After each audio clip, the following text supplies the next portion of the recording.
மாவட்டம் சின்னமனூரில் ஓட்டுநர் பயிற்சி பள்ளியில் மர்ம நபர்கள் கதவை உடைத்து கொள்ளை சம்பவத்தில் ஈடுபட்ட நிகழ்வு அதிர்ச்சியை ஏற்படுத்தியுள்ளது. தேனி மாவட்டம் சின்னமனூர் தேனி குமுளி செல்லும் சாலையில் காவல் நிலையம் அருகில் ஓட்டுநர் பயிற்சி பள்ளி இயங்கி வருகிறது. இந்த பயிற்சி பள்ளியானது பல வருடங்களாக இங்கு இயங்கி வருகிறது. இந்நிலையில் இரவு பணி முடித்துவிட்டு அலுவலர்கள் அலுவலகத்தை மூடிவிட்டு சென்றுள்ளனர். காலை அலுவலகத்தை திறப்பதற்கு வந்து பார்த்தபோது பூட்டு உடைக்கப்பட்டு ஷட்டர் திறந்து கிடந்துள்ளது. உடனே சின்னமனூர் காவல்துறையினருக்கு தகவல் தெரிவிக்கப்பட்டு காவல்துறையினர் சம்பவ இடத்திற்கு விரைந்து வந்து சம்பவ இடத்தை பார்வையிட்டு வருகின்றனர். மேலும் விசாரணையில் 2 செல்போன்கள், ஒரு டேப் மொபைல், 10,000 ரூபாய் பணம் ஆகியவை மர்ம நபர்கள் எடுத்து சென்றதாக கூறப்படுகிறது. இந்த கொலை சம்பவத்தில் ஈடுபட்ட மர்ம நபர்கள் குறித்து வழக்கு பதிவு செய்து போலீசார் தேடி வருகின்றனர்.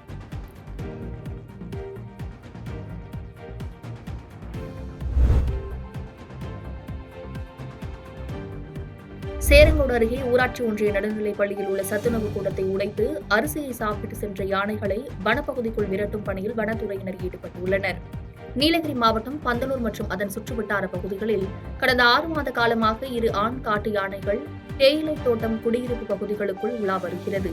இந்த 2 யானைகளும் பகல் நேரங்களில் தேயிலை தோட்டம் மற்றும் வனப்பகுதியில் ஓய்வெடுப்பதும், இரவு நேரங்களில் நியாய விலைக் கடைகள் மற்றும் சத்துணவு கூடங்களை உடைத்து அரிசி சாப்பிடுவதையும் தொடர்ந்து செய்து வருகின்றன. இந்நிலையில் அதிகாலை 3 மணி அளவில் சேரங்கோடு ஊராட்சி ஒன்றிய நடுநிலைப் பள்ளியில் உள்ள சத்துணவு கூடத்தை 2 யானைகள் உடைத்து அங்கிருந்து அரிசியை சாப்பிட்டுள்ளது.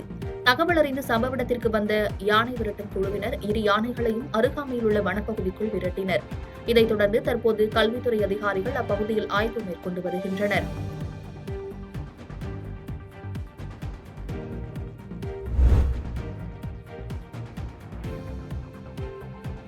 விருத்தாச்சலம் அரசு போக்குவரத்து கழக பணிமனையில் இருந்து ஓட்டுநர் உரிமம் இல்லாத தற்காலிக ஓட்டுநர்களை வைத்து பேருந்துகளை இயக்கும் நிலை உள்ளதால் அதிகாரிகள் மீது உரிய நடவடிக்கை எடுக்க வேண்டும் என போக்குவரத்து ஊழியர்கள் மற்றும் பொதுமக்கள் கோரிக்கை வைத்துள்ளனர்.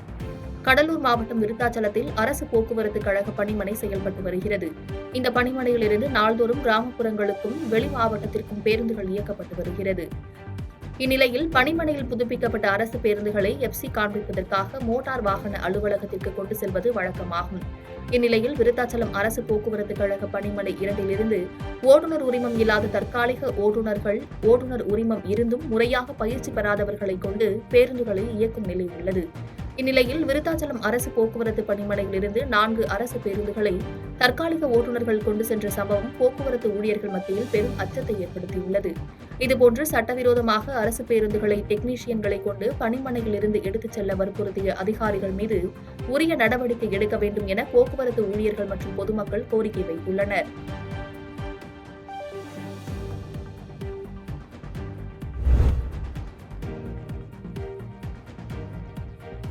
திருவாரூரில் தனிநபரால் ஆக்கிரமிக்கப்பட்ட ரூபாய் 2.5 கோடி மதிப்புள்ள கோவில் நிலங்களை அறநிலையத்துறை அதிகாரிகள் மீட்டனர்.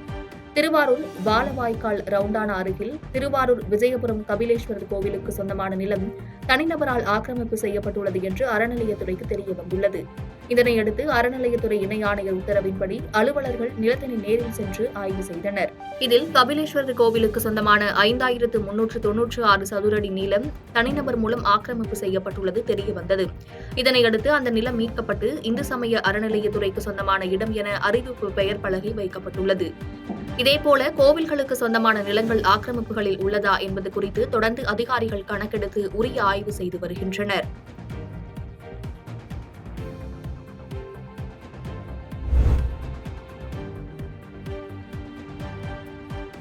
திருவாரூர் அருகே ONGC கச்சா எண்ணெய் சுத்திகரிப்பு நிலையத்தை முற்றுகையிட்டு கிராம மக்கள் போராட்டத்தில் ஈடுபட்டதால் பரபரப்பானது.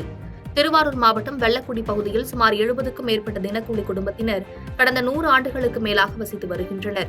இந்த நிலையில் அந்த கிராமத்தில் கடந்த 35 வருடங்களாக ONGC கச்சா எண்ணெய் சுத்திகரிப்பு நிலையம் செயல்பட்டு வருகிறது. இந்த ONGC நிலையத்திலிருந்து வெளியேற்றப்படும் கழிவு நீரால் அப்பகுதி மக்கள் பல்வேறு துன்பங்களுக்கு ஆளாகி வருவதாக குற்றம் சாட்டி வந்தனர். குறிப்பாக சுத்தமான குடிநீர் இல்லாமலும் காற்றோட்ட வசதி இல்லாமலும் அவதிப்பட்டு வருவதாக கூறி ONGC நிர்வாகம் தங்களுக்கு வேறு இடம் மாற்றித்தர வேண்டும் என மாவட்ட ஆட்சியரிடம் பலமுறை மனு அளித்துள்ளனர். மேலும் போராட்டங்களும் நடத்தியுள்ளனர். ஆனால் இதுவரை எந்தவொரு நடவடிக்கையும் எடுக்காததால் ஆத்திரமடைந்த கிராம மக்கள் ONGC அலுவலகத்தை முற்றுகையிட்டு போராட்டத்தில் ஈடுபட்டனர். மேலும் தமிழக அரசு மாற்று இடம் வழங்கி வீடு கட்டி தர வேண்டும் எனவும் கோரிக்கை வைத்துள்ளனர்.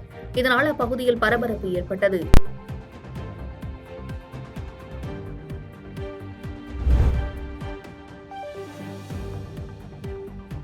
கள்ளக்குறிச்சி மாவட்டத்தில் கட்டி முடிக்கப்பட்டு 10 ஆண்டு காலமாக கிடப்பில் போடப்பட்ட பொது கழிவறையை பயன்பாட்டுக்கு கொண்டுவர வேண்டும் என பொதுமக்கள் கோரிக்கை வைத்துள்ளனர். கள்ளக்குறிச்சி மாவட்டம் சங்கராபுரம் வட்டம் அரசம்பட்டு ஊராட்சியில் உள்ள ஆரம்ப சுகாதார நிலையம் முன்பு ஊராட்சி சார்பில் 2014 மற்றும் 2015ஆம் ஆண்டு 6 லட்சம் மதிப்பீட்டில் கட்டப்பட்ட ஆண்கள் கழிவறை ஒன்று உள்ளது. இந்த கழிவறையானது கிட்டத்தட்ட 10 ஆண்டுகள் ஆகியும் இதுவரை பொதுமக்களின் பயன்பாட்டிற்கு கொண்டு வராமல் கிடப்பில் உள்ளது. இந்நிலையில் ஆரம்ப சுகாதார நிலையத்திற்கு வரும் கர்ப்பிணி பெண்கள், முதியவர்கள் மற்றும் நோயாளிகள் மருத்துவமனைக்கென உள்ள ஒரே ஒரு கழிவறையை மட்டுமே பயன்படுத்தி வருவதால் அவதிக்குள்ளாகி வருகின்றனர். எனவே 10 ஆண்டு காலமாக பொதுமக்களின் பயன்பாட்டிற்கு கொண்டு வராமல் கிடப்பில் போடப்பட்டுள்ள கழிவறையை ஊராட்சி நிர்வாகம் மற்றும் மருத்துவமனை நிர்வாகம் இணைந்து பயன்பாட்டிற்கு கொண்டு வந்தால் பொதுமக்கள் பயனடைவார்கள் என அப்பகுதி மக்கள் கோரிக்கை விடுத்துள்ளனர்.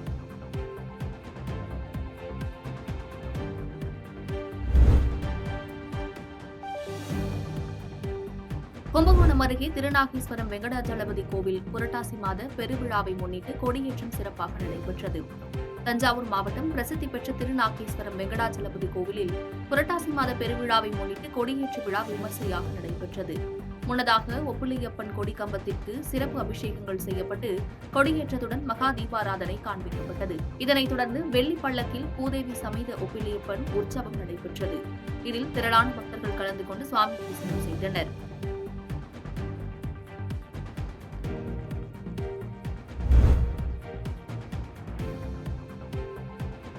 செங்கல்பட்டு மாவட்டம் கோவளம் ஊராட்சியில் குற்ற சம்பவங்களை தடுக்க 61 சிசிடிவி கேமராக்கள் பொருத்தியுள்ளதால் அப்பகுதி மக்கள் மகிழ்ச்சியடைந்துள்ளனர்.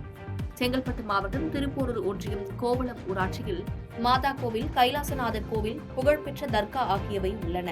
அனைத்து தரப்பு மக்களும் இங்கு வந்து செல்லும் நிலையில் ஈசிஆர் சாலையான இப்பகுதியில் அடிக்கடி விபத்துகளும் கடற்கரை உள்ளிட்ட பகுதிகளில் குற்ற சம்பவங்களும் நடைபெறுகின்றன.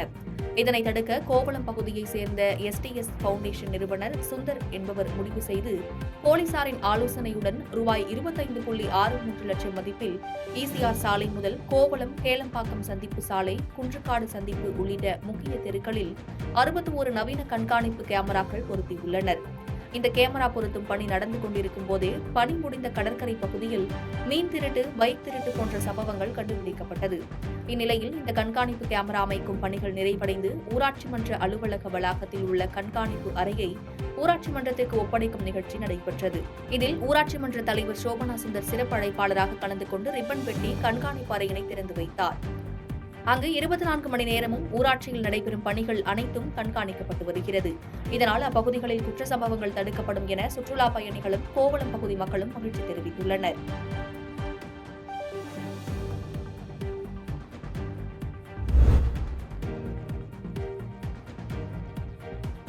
தருமபுரியில் கடைகளை மூட வலியுறுத்தி பாமகவினர் வாக்குவாதத்தில் ஈடுபட்டு கடைகளை அடித்து நொறுக்கியதால் பரபரப்பு ஏற்பட்டது. ஒகேனக்கல் உபரி நீர் திட்டத்தை நிறைவேற்ற வலியுறுத்தி இன்று பாமக சார்பில் அரை நாள் கடையடைப்பு போராட்டத்திற்கு அழைப்பு விடுக்கப்பட்டுள்ளது. இதற்கு மாவட்டத்தின் பல்வேறு பகுதிகளில் போராட்டத்திற்கு ஆதரவும் எதிர்ப்பும் இருந்து வந்தது. இந்நிலையில் பெரும்பாலையில் திமுக பொதுக்குழு உறுப்பினர் சோலைமணிக்கு சொந்தமான மளிகை கடை ஒன்று உள்ளது. அந்த கடையினை அவர் இன்று வழக்கம் போல் திறந்து வியாபாரம் நடைபெற்ற போது அங்கு வந்த பாமகவினர் கடையை மூட வலியுறுத்தியுள்ளனர். அப்போது அவர்களுக்கிடையே வாக்குவாதம் ஏற்பட்டு முற்றிய நிலையில் பாமகவினர் அவரின் கடையை அடித்து நொறுக்கினர். இதனால் அப்பகுதியில் பெரும் பரபரப்பு ஏற்பட்டது. இதேபோல் சின்னம்பள்ளி பகுதியில் வழக்கம் போல் நடைபெற்ற கடைகளை மூட வலியுறுத்தி அங்கு வந்த வன்னியர் சங்க மாவட்ட செயலாளர் பிரகாஷ் தலைமையிலான குழுவினர் அராஜகத்தில் ஈடுபட்டுள்ளனர். இதில் கடையின் உரிமையாளரும் திமுக அயலக அணி மாவட்ட அமைப்பாளருமான செந்தில்குமாருக்கும் வன்னியர் சங்க மாவட்ட செயலாளர் பிரகாஷ் குழுவினருக்கும் கடும் வாக்குவாதம் ஏற்பட்டது. உடனடியாக சம்பவ இடத்திற்கு வந்த போலீசார் இரு தரப்பினரையும் சமாதானம் செய்து அனுப்பி வைத்தனர். இதனால் அப்பகுதியில் பெரும் பரபரப்பு நிலவியது.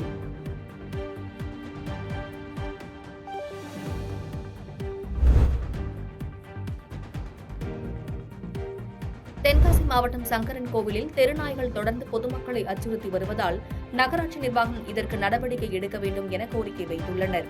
தென்காசி மாவட்டம் சங்கரன் கோவில் நகர் பகுதிகளான புதுமனை தெரு, கக்கன் நகர், BS நகர் உள்ளிட்ட பகுதிகளில் அதிக அளவில் தெருநாய்கள் சுற்றித் திரிந்து வருகின்றன. மேலும் அப்பகுதியில் வசிக்கும் பொதுமக்கள் மற்றும் குழந்தைகள் என பலரையும் தெருநாய்கள் அச்சுறுத்தி வருவது தொடர்கதையாக உள்ளது. இதனால் நகர் பகுதிகள் மற்றும் தெருக்களில் மக்கள் மிகுந்த அச்சத்துடனேயே நடமாடுகின்றனர்.